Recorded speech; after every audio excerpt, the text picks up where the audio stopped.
Hello everyone, welcome to my YouTube channel. इस video में हम Himachal Pradesh state electricity board के बारे में बात करने वाले हैं। वर्तमान सरकार के कार्यकाल के दौरान स्टेट इलेक्ट्रिसिटी बोर्ड लगातार खबरों में बना रहा। इसका रीज़न है चाहे वो ओपीएस हो, चाहे वो युक्तिकरण हो, जहाँ पे बहुत सारी पोस्ट को ख़त्म किया गया। और अभी एक और चीज़ है जो मैंने आपको कुछ दिन पहले बताई थी कि यहाँ पे एब्जॉर्प्शन होने वाली है, तो उसी के बारे में हम इस वीडियो में बात करेंगे। वीडियो को अंत तक ज़रूर देखना। तो सबसे पहले आप ये देख सकते हो, ये सिविल कैडर की एब्जॉर्प्शन है। और यहाँ पे मैंने आपको बताया था जिस टाइम पे नोटिफिकेशन हुई थी कि जो इलेक्ट्रिसिटी बोर्ड में इंजीनियर हैं सिविल और मैकेनिकल और इलेक्ट्रिकल के, तो उनसे क्या था कि विलिंगनेस ली गई थी कि वो बाकी किस डिपार्टमेंट, बोर्ड, कॉरपोरेशन में जाना चाहते हैं। इसके रिगार्डिंग एक नोटिफिकेशन भी हुई थी, तो ये आपके सामने है पूरी जो ये जो नोटिफिकेशन है। यहाँ पे हम बात करेंगे असिस्टेंट इंजीनियर सिविल मैकेनिकल और जेई सिविल मैकेनिकल और जेडीएम सिविल और मैकेनिकल। तो यहाँ पे आप देख सकते हो कि इलेक्ट्रिसिटी बोर्ड से एक चीज़ मैं आपको पहले बता देता हूँ कि स्टेट इलेक्ट्रिसिटी बोर्ड में सिविल और मैकेनिकल का जो कैडर है वो साथ में है, तो अलग अलग यहाँ पे वैकेंसी का आपको पता नहीं चल सकता है। अगर हम एई सिविल और मैकेनिकल की बात करें तो इलेक्ट्रिसिटी बोर्ड से जो है वो 12 जो है वो एई जो है वो भेजे गए हैं, पीडब्ल्यूडी को 8 और जल शक्ति विभाग को 4। इसके रिगार्डिंग मैं आपको बता दूं कि ज्वाइनिंग की नोटिफिकेशन जारी हो चुकी है, चाहे वो सिविल की हो, मैकेनिकल की हो, इलेक्ट्रिकल की हो। और यहाँ से आप देख सकते हो कि जेई सिविल और मैकेनिकल मिला के जो है 46 यहाँ से जेई भेजे गए हैं, जिसमें कि 28 पीडब्ल्यूडी को और जल शक्ति विभाग को 16 और पॉल्यूशन कंट्रोल बोर्ड को 2 जेई। ठीक है।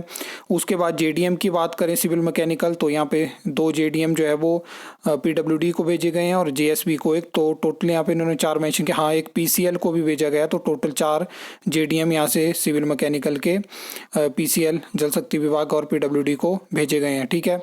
इसके अलावा अगर हम इलेक्ट्रिकल की बात करें तो ये आप देख सकते हो यहाँ पे असिस्टेंट इंजीनियर इलेक्ट्रिकल की बात करें तो 3 यहाँ पे मेंशन कर दिया इन्होंने। और जिसमें कि आगे अगर हम जेई की बात करें तो 3 ही यहाँ से जेई भी भेजे गए हैं।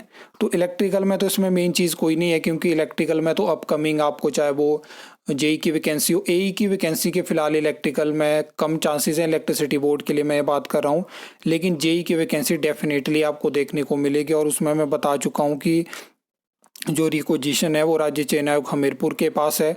लेकिन आपको पता है कि कितना ढीला सिस्टम है, 2.5 साल हो चुके हैं, चीज़ों को डिले पे डिले कर रहे हैं। अब यहाँ पे आप ही बता दो कि क्या ऑप्शन है।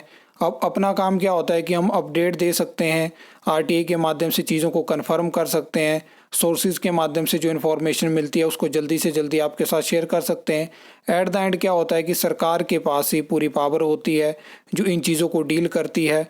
अगर वो किसी वैकेंसी को फास्ट ट्रैक करना चाहती है तो वैकेंसी फास्ट ट्रैक हो सकती है, लेकिन मैंने आपको बता दिया सारी चीज़ें यहाँ की मानसिकता पे डिपेंड करती है। तो फाइनली जो है वो युक्तिकरण के बाद इलेक्ट्रिसिटी बोर्ड में एब्जॉर्प्शन भी हो चुकी है। तो ये चीज़ है, बाकी यहाँ पे मैंने आपको बता दिया। अब थोड़ा अलग से एडिशनल इन्फॉर्मेशन के ऊपर बात कर लेते हैं। तो एक मेन चीज़ थी कि मैं कोशिश कर रहा था कि मुझे एब्जॉर्प्शन पॉलिसी के बारे में जानकारी मिल पाए। तो यहाँ पे हिमाचल प्रदेश में जो एब्जॉर्प्शन पॉलिसी है वो 2012 की है।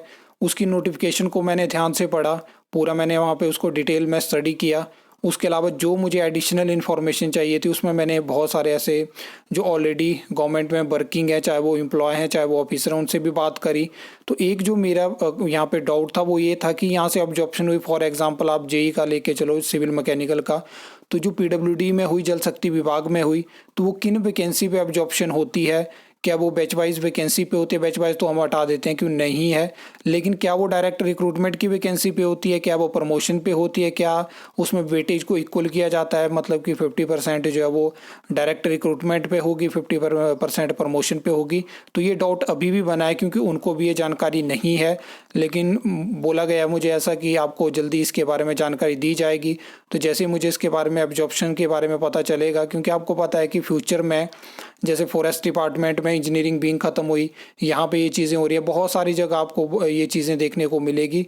तो कम से कम अगर आपके पास जानकारी होगी कि सही किस तरह से एब्जॉर्प्शन पॉलिसी काम करती है, तो कम मतलब ये चीज़ें होती हैं कि अगर सही से उसमें जो है वो कैडर या जो रोस्टर के हिसाब से चीज़ें मेंटेन नहीं होती हैं, एक कोटा के तहत चीज़ें मेंटेन नहीं होती हैं, तो आप उसमें देख सकते हो किस तरह से क्या है। बाकी इसके बारे में जैसे इन्फॉर्मेशन मिलेगी तो मैं आपको डेफिनेटली बताऊंगा।